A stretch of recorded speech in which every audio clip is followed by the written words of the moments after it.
You're a slave to what you can't control, but instead overcomes you.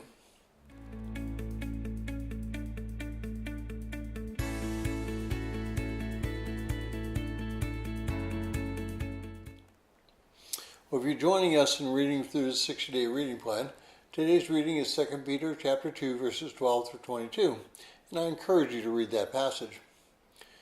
Well, Peter ends this discussion of false teachers and the risks they entail by describing them and showing indeed what they are by their actions. But there's even a greater warning for those of us who are believers.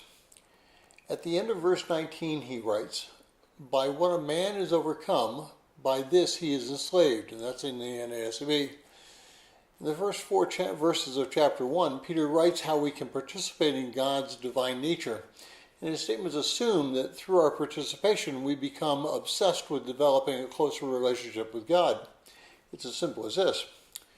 We are overcome by our desire to serve God, or we are overwhelmed by our desire to serve sin. Well, these false teachers are enticing us to follow a sinful path. They start off by offering us something that's incredibly close to the truth, and as we buy into their way of life, we become more enslaved by it.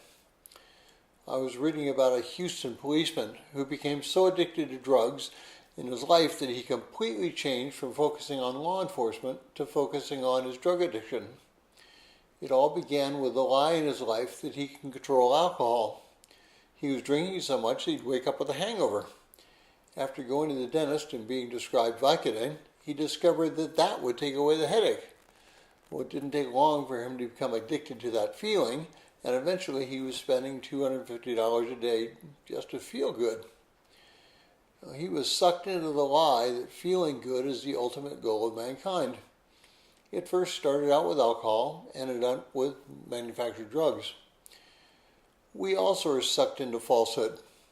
People using our emotions to trick us into false teaching is incredibly common. It starts with a little lie and it builds until we have rejected Christ. Teaching always has to be evaluated by the scriptures.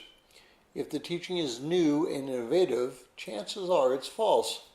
Now, I'm not suggesting that new methods of evangelization or insight about how we work in our society are wrong.